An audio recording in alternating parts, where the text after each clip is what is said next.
Food. It means something different to each and every one of us. So many different cuisines and cultures, all represented by one small word. It's a part of each one of our lives, and it has been ever since earliest man felt that familiar rumbling in his belly. And this podcast aims to tell the most interesting stories about food from that time all the way until now. So join me as we explore the fantastic history of food. I'm your host, Nick Charlie Key.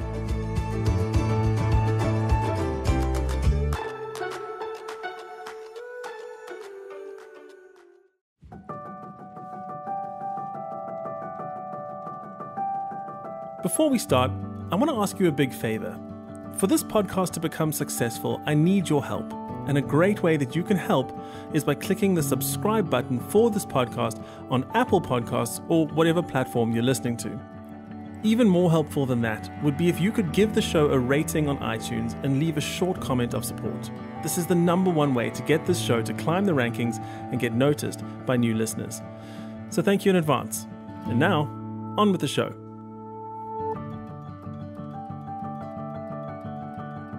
Up until very recently, an abundance of food was not something that people were used to. All throughout history, food has been comparatively scarce to modern times and was not something that could go to waste. Mankind didn't have many methods of preserving food or storing it in refrigerators or freezers, and coupled with that, historically, farming wasn't always as successful as they would have liked it to be, with crop yields varying dramatically from year to year. What this meant was that only a select few were ever treated to the food buffets of the medieval kind, the uber-rich, the dignitaries, and of course, the ruling monarchies. Maybe it comes as no surprise then that the earliest recorded incident of competitive eating took place not between two mere mortals, but rather between the Norse god Loki and a giant named Logi.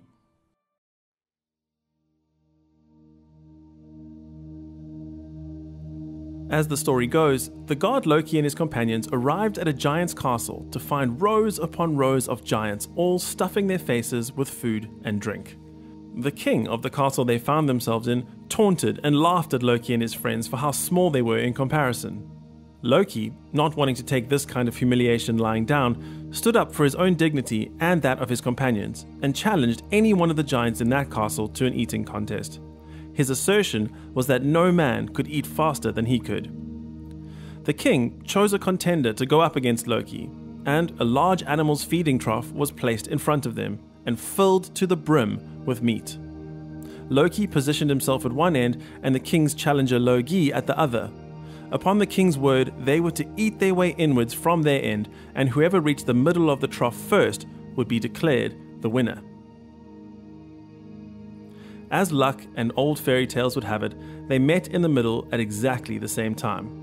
At first, it seemed like a draw, except for one tiny detail. While Loki had made sure to clean up every last morsel of meat on his side of the trough, the challenger had done one better. Not only had he finished all of the meat on his side, but he had also eaten all of the bones that came along with it, and even the trough itself. It was clear at this point that our favorite Marvel supervillain had been outdone.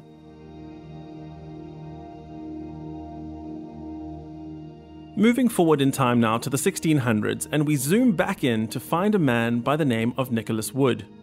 He would come to be known as the Great Eater of Kent, and he may just be one of the earliest examples we have of a true competitive eater.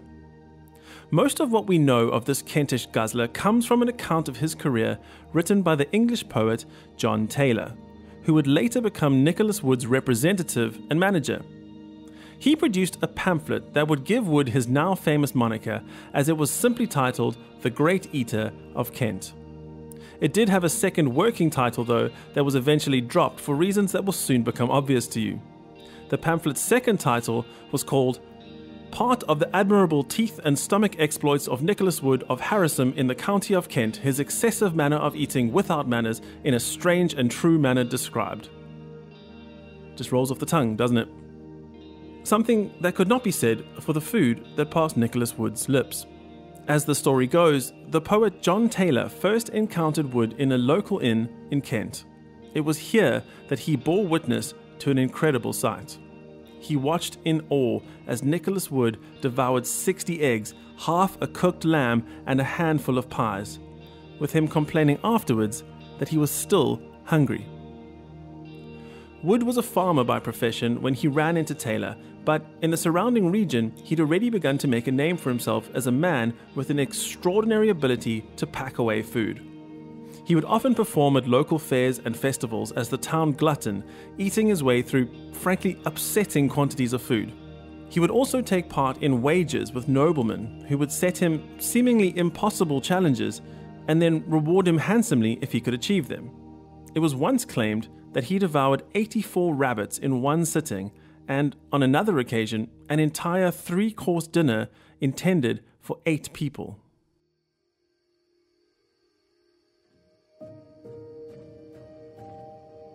There is an account of a time when food got the better of him though, as during a visit with a man named Sir William Sedley, Nicholas Wood ate so much that his body simply shut down and went to sleep.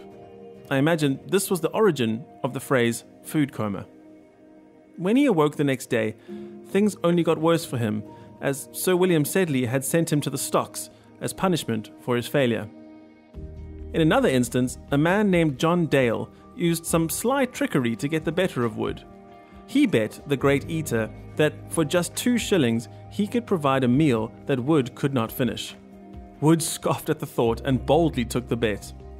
John Dale scurried away and arrived back in due course carrying 12 loaves of bread. Now, 12 loaves on their own would have been a mere appetizer for a man who could polish off 84 rabbits in one sitting, but Dale had a trick up his sleeve. He had soaked each loaf in an incredibly strong ale, knowing that the combination of bread and beer leads to excessive bloating. With this, he was confident of winning his bet. Before Nicholas Wood could even finish the 8th loaf, the quantity of alcohol that had been absorbed by the bread was enough to make him so drunk he again passed out in the middle of a challenge. But despite these minor setbacks, Wood had become somewhat of a celebrity in Kent, and seeing the great money-making potential in the man's appetite, John Taylor became his manager. Taylor offered Wood a deal. He would pay for his lodging, all the food he could eat, and even earn a tidy sum of money on top of that if he would travel to London with him to show off his gluttonous talents. Taylor had grand plans for Wood and had already planned the attractions to draw the people of London to their show. He suggested challenges for Wood that included eating a wheelbarrow full of tripe or scoffing down as many puddings as would fit side by side across London Bridge. But sadly, it was not to be. The great eater of Kent was getting on in years and was looking forward to a quieter life in the country. By this point, he only had 1 tooth left as a painful and permanent reminder of an ambitious bet he took to eat an entire mutton shoulder, bones and all. The poet John Taylor still paid tribute to the great eater, however, in a passage that shows just how highly he regarded the talents of the man. He wrote, "Therefore, this noble Italian doth well deserve the title of great. Wherefore I enstyle him Nicholas the Great, and as the forenamed greats have overthrown and wasted countries and hosts of men with the help of their soldiers and followers, so hath our Nick the Great, in his own person, without the help or aid of any man, overcome, conquered, and devoured in 1 week as much as would have sufficed a reasonable and sufficient army in a day." There is a woodcut illustration from Taylor's pamphlet that shows Nicholas Wood devouring a duck, head first and still with all its feathers on.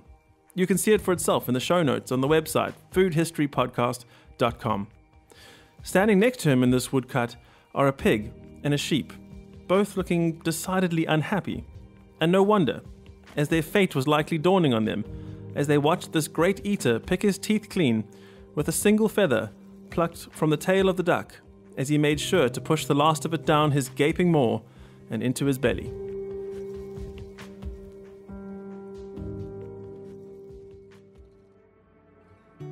Jan Bonderson's book, The Two-Headed Boy and Other Medical Marvels, tells the story of a Bohemian man in the early 1700s who became famous for his capacity for eating incredible amounts of raw meat.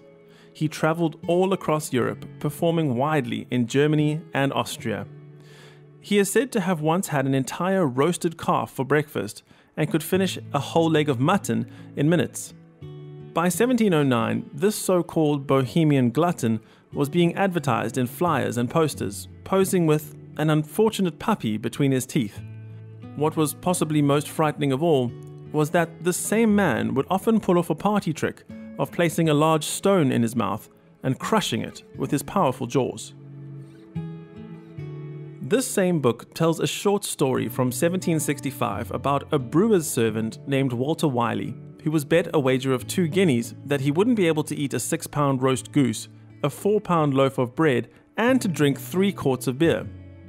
He was generously given an hour to finish the task, and yet somehow managed to complete the feat in little over half that time. One final story is very reminiscent of the great eater himself and tells of a man named Charles Tile, who in the space of a single hour consumed 133 eggs, a slab of pork, and a large loaf of bread. Afterwards, he was said to have complained that there had not been enough eggs, and that he was indeed looking forward most hungrily to his supper. Not much more happened in the world of competitive eating for well past a century. It began to work its way into the public consciousness again in the mid-1800s as the Industrial Revolution began to change not only the way that people lived, but also the access they had to commodities like food. Along with this came improved storage methods, refrigeration, canning, and farming techniques that yielded higher returns on crops. In short, food was becoming more plentiful than at any other time in history. And it was around this time that fairs began to hold eating contests to entertain the crowds. They weren't like the contests we know today, but focused on the mass consumption of local crops like corn, watermelon, and apples, until the sticky sweetness of homemade fruit pies took over top spot as the competitive eating food of choice. Not long into the 20th century, and the First World War had dragged most of the world into chaos. Men were off fighting far from home, and they needed to pass the time with something fun and familiar. By this time, competitive eating had become a symbol of national pride for America, and the soldiers saw it as something incredibly patriotic. They would take turns on their army bases, challenging each other to eating contests with whatever they had available. As they were under strict rationing at the time, this practice was technically illegal, but the higher-ups turned a blind eye to it as it boosted morale within the ranks. But it wasn't only soldiers that saw this American trend as patriotic. The competitive hot dog eating contests of today all started with a somewhat dubious yet long-standing legend of a small Coney Island hot dog stand called Nathan's Famous Hot Dogs. Supposedly, 4 immigrants to the United States all wanted to prove that they, in fact, were the most patriotic to their new home. And what better way to prove their all-American status than by seeing which of them could scoff down the most hot dogs. Ever since then, Nathan's Famous has held a yearly hot dog eating contest that has produced the almost universally recognized names of Kobayashi and Joey Chestnut, who, in 2018, ate a frankly unbelievable 74 hot dogs in one sitting. The early 1900s brought with it a slew of competitive eating challenges that bordered on the downright weird. In 1919, the New York Yankees player Ping Bodie challenged an ostrich to a spaghetti eating competition. But that, my friend, is an upcoming episode entirely on its own. Since the inception of Guinness Book of Records, the official record for the most food eaten in one sitting belongs to a man named Eddie Miller, who in 1963 at a restaurant in San Francisco ate 27 whole chickens to win the title of World's Greatest Trencher Man.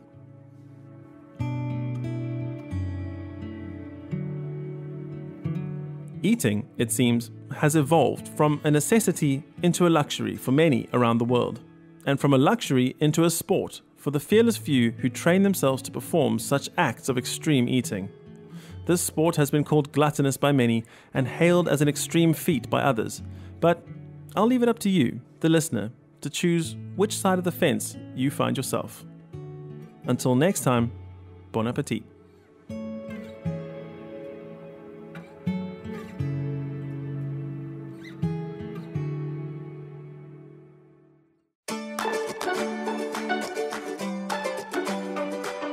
Thank you for listening to this episode of The Fantastic History of Food. If you'd like to get in touch, you can find us on Twitter and Instagram at Food History Pod, as well as checking out our Facebook page. I also have a Patreon account where you can support the show and get access to exclusive content, bonus episodes, and even the chance to choose the topic for an upcoming episode. But all of this is only for our Patreon subscribers. Everyone who donates or subscribes will also get a personal shout out from me in an upcoming episode. Check out our website where you can find transcripts, show notes, and references for each and every episode at foodhistorypodcast.com.